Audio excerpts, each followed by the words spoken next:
माझं नाव माया आहे. माझं वय 24 वर्ष आहे आणि माझ्या घरचे सर्वजण श्रीमंत आहेत. आमच्या मोठ्या कंपन्या आहेत आणि माझे आई-वडील देखील त्या ठिकाणी सर्व काम पाहतात. माझ्या घरच्यांनी पहिल्यापासूनच खूप लाडात वागवलेलं होतं आणि पुढेही त्यांना हीच अपेक्षा होती. परंतु त्यांनी माझं लग्न एका गरीब आणि मध्यमवर्गीय सोबत लावून देण्याचा निर्णय घेतला. आता हा प्रश्न तुम्हालाही पडला असेल, की असं त्यांनी का केलं? त्याच्या मागचं कारण म्हणजे की तो मुलगा हा खूपच हुशार होता आणि त्याच्या घरी कोणीच नव्हतं आणि म्हणूनच माझ्या आई-वडिलांना देखील मुलगा नव्हता आणि त्यांनी कंपनीमध्ये काम करणाऱ्या अक्षयला दत्तक म्हणून घेण्याचा निर्णय केला होता. त्यासाठी तो मुलगा नको म्हणत होता, तरीही अक्षयसोबत लग्न लावून देण्याचा निर्णय घेतला. म्हणजे मी लग्न झाल्यानंतरही आई-वडिलांसोबत राहिले असते. म्हणून त्यांनी अक्षयसोबतच लग्न लावून देण्याचा निर्णय घेतला. अक्षय हा त्याच कंपनीमध्ये काम करत होता. त्याला पगारही खूपच छान होता. तो सर्व काही पाहत असायचा आणि म्हणूनच घरातल्यांनी त्याला या सर्व बाजू पाहण्यासाठी सांगितल्या होत्या. अक्षय हा देखील माझ्यावरती खूप प्रेम करायचा. परंतु तो गरीब असल्यामुळे त्यांनी मला कधीच बोलून दाखवलं नाही आणि म्हणूनच घरातल्यांनी एके दिवशी त्याला माझ्याकडे पाहताना पाहिलं आणि त्याला घरी बोलावून सर्व काही विचारलं. त्यात तो असं म्हणाला, की "माया मला पसंत आहे, परंतु तुम्ही एवढे गर्भ श्रीमंत आणि मी एक गरीब मुलगा, ना मला आई-वडील, अगदी अनाथच आहे मी." असं म्हटल्यानंतर माझे वडील म्हणाले, "अक्षय, तू अनाथ नाहीस. आम्ही आहोत ना तुझ्यासोबत, त्यामुळे तू काळजी करू नकोस. एक वेळा मी आमच्यावर वाईट वेळ येऊ देऊ, परंतु तुला मी कधी सोडणार नाही आणि काही अडचण आली तर तू मला बिनधास्त सांगत जा." असं म्हणून माझ्या वडिलांनी अक्षयची समजूत काढली. आता अक्षय देखील माझ्यासोबत लग्नाला तयार झाला होता आणि मी देखील तयार होते. तेवढ्यातच लांबच्या एका वडिलांच्या मित्रांनी घरी येणं केलं. तो घरी आला आणि त्याने मला पाहिलं आणि चटकन तो वडिलांना विचारून गेला. म्हणाला, "अरे, तुला मायाचं लग्न करायचं आहे का?" थोड्या वेळाने वडील म्हणाले, "हो, मी मुलगा पाहिला आहे." असं म्हणायच्या अगोदरच वडिलांचा मित्र म्हणाला, "अरे, माझाच मुलगा लग्नासाठी आहे. आपण जर दोघांचे एकमेकांशी लग्न लावून दिले, तर आपण दोघेही नातेवाईक संबंधामध्ये जोडून जाऊया आणि तिचंही चांगलंच होईल." यावरती माझे वडील म्हणाले, "अरे, तू खरं बोलतोयस, परंतु ती फक्त शिकली आहे. दिसायला देखील बरी आहे, परंतु तिला तुझ्या घरची सून हे मला योग्य वाटत नाही. कारण मीही तितकाच श्रीमंत आहे आणि तूही तेवढाच श्रीमंत. मग मला फक्त एकाच गोष्टीची अडचण वाटते, की जर आपण ही गोष्ट केली, उद्या जाऊन जर यामध्ये काही झालं तर काय करायचं? त्यामुळे आपण एक काम करूया, माया आणि अक्षयचं दोघांचं लग्न लावूया. उलट मी तुझ्या मुलासाठी अजून एक चांगली मुलगी पाहतो." "अरे, मी माझ्या मुलासाठी चांगला मुलगा निवडला आहे. अक्षय त्याचं नाव आहे आणि हा पूर्ण कंपनीचा प्लॉट पूर्ण हँडल करतो. खूप हुशार आहे आणि दिसायलाही खूप छान आहे. मुलीलाही पसंत आहे." असं म्हणून वडिलांचा मित्रही म्हणाला, "बरं, ठीक आहे." आणि राहिलेल्या वेळेत मायाने अक्षयशी बोलण्याचा प्रयत्न करत होती. तेवढ्यात कुरिअरवाला देखील आला होता. तो खूपच जवळचा झाला होता. गाडीवर असला तरी तो दारामध्ये येताच तो मायाला काहीच बोलला नाही आणि गुपचूप दुसऱ्या गल्लीत निघून गेला. अर्ध्या तासाने कुरिअरवाला आला आणि त्याने माझ्याकडे शारीरिक सुखाची मागणी केली. तो म्हणाला, "माया, माझं तुझ्यावरती खूप प्रेम आहे, परंतु मी तुला काहीच बोलू शकलो नाही.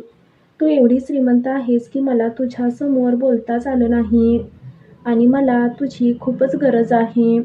आता तू लग्न देखील करणार आहेस. आता आपण कधीच भेटणार नाही. त्यामुळे मी सांगतो तसं कर." आणि असं म्हणून मायाला त्याने खूपच मोहात पाडलं. आता त्याला माझ्यासोबत काय करायचं होतं मी ओळखलं होतं. कारण माझं लग्न ठरायच्या अगोदरच कित्येक वेळा मी आणि कुरिअरवाला आमच्या दोघांमध्ये शारीरिक खेळ चालत होते.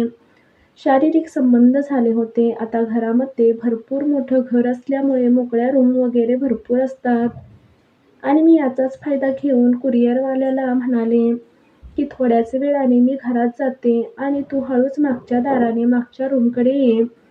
मी रूममध्ये जाऊन कपडे वगैरे काढून बसले होते आणि आता कुरिअरवाल्याची वाट बघत होते. घरी तो आला आणि मागच्या दाराने आतमध्ये येऊन त्याने मला जे हवं तसं ते करण्यास सुरुवात केली. पहिल्यांदा त्याने मला रूममध्ये आला आणि त्यानंतर जोरजोराने मारू लागला आणि मी एक प्रकारे फसलेच होते. पूर्ण शरीर माझं त्याच्या स्वाधीन केलं होतं. तो कुरिअरवाला माझ्यासोबत शारीरिक संबंध ठेवत होता. माझं तसंही लग्न झालंच आहे, त्यामुळे मी कुरिअरवाल्याला हवं तसं पूर्ण सहकार्य केलं होतं आणि त्याला जसं हवं तसं त्याने करून घेतलं होतं आणि शेवटी माझ्या ओठांचे चुंबन घेऊन निघून गेला. रूममधून बाहेर येताच त्याला अक्षयने पाहिलं. त्याला तेवढ्यात संशय आला आणि तो चटकन आतमध्ये आला आणि त्यानं पाहिलं. आतमध्ये आल्यानंतर त्याने चटकन मला विचारलं की तो काय करायला आला होता. अक्षयला खूप टेन्शन आलं होतं. तेवढ्यात मी म्हणाले की तुझं माझ्यावर विश्वास नाही का? मी असं अक्षयला म्हटल्यानंतर अक्षय म्हणाला, परंतु मला या गोष्टी आवडत नाहीत. तेवढ्यात मीही म्हणाले, तुम्हाला जे आवडत नाही ते मी इथून पुढे कधीच करणार नाही आणि गुपचूप सर्व कपडे घालून मी घरी आले. 4 दिवसांनी अक्षयने लग्नाच्या पहिल्या रात्रीच मला पूर्ण कपडे काढायला लावले. काय आहे, काय नाही या सर्व गोष्टी पाहत होता. शेवटी माझ्या नवऱ्याला सगळं काही कळालं. त्याने मला आता ओळखलं होतं. तो माझ्याशी म्हणू लागला, अगोदर कित्येक मुलांसोबत झोपली आहेस. तुझ्या शरीराची तर पूर्ण भूक मिटली आहे. ती तू पूर्ण करून घेतली आहेस. तुझं आणि माझंही आयुष्य तू वाटोळं करायला निघालीस. पहिल्याच रात्री अक्षयला या सर्व गोष्टी कळाल्या. आता अक्षयने त्याच्या वडिलांना सांगून मला माझ्या घरी पाठवून दिलं. आता अक्षयला माझ्या घरातल्यांनी कामावरून काढून टाकलं होतं आणि त्यानंतर तो गावी निघून गेला आणि मी मात्र तो येईल या आशेने थांबले होते. माझे दुसरे लग्न करणार नव्हते, परंतु पहिल्याच रात्री त्याने असं काही पाहिलं की त्यानंतर त्याला माझं तोंड कधीच बघावं लागलं नाही. मला सोडून दिलं आहे. आता मुलीप्रमाणे एकटी राहते. अक्षयने गावाकडे जाऊन दुसरे लग्न केलं आहे. प्रेम वगैरे गोष्टी काहीच नसतात. सर्व गोष्टी या विश्वासावरती केलेल्या असतात. परंतु काही आई-वडील असेही आहेत की त्यांनी स्वतःहून आपल्या मुलांचं वाटोळं केलं आहे. त्यातीलच एक एस-एम-एस तुम्हाला देते. मी श्रीमंत असल्यामुळे आणि लाडाने वाढल्यामुळे मला या कोणत्याच गोष्टीचा कसलाच समजूतदारपणा नव्हता आणि त्यामुळेच अक्षय माझ्यासोबत न राहता निघून गेला होता आणि माझ्या घरातले सर्व लोक त्याच क्वालिटीचे होते. त्यामुळे मला काहीच बोलता आलं नाही. शेवटी मी सांगितल्याप्रमाणे घरातल्यांनी त्या कुरिअरवाल्यासोबतच लग्न लावून देण्याचा विचार केला. मी खुश होते. शेवटी माझं त्याच्यावरती प्रेम होतं आणि त्याच्याशीही मी लग्न करायला तयार झाले होते. मी एक श्रीमंत घरातील मुलगी असूनही एका कुरिअरवाल्यासोबत असे लग्न लावून दिले. ही गोष्ट आहे 4 वर्षापूर्वीची आणि आता त्या कुरिअरवाल्यासोबत राहून मी स्वतःचा एक नवीन व्यवसाय देखील उभा केला.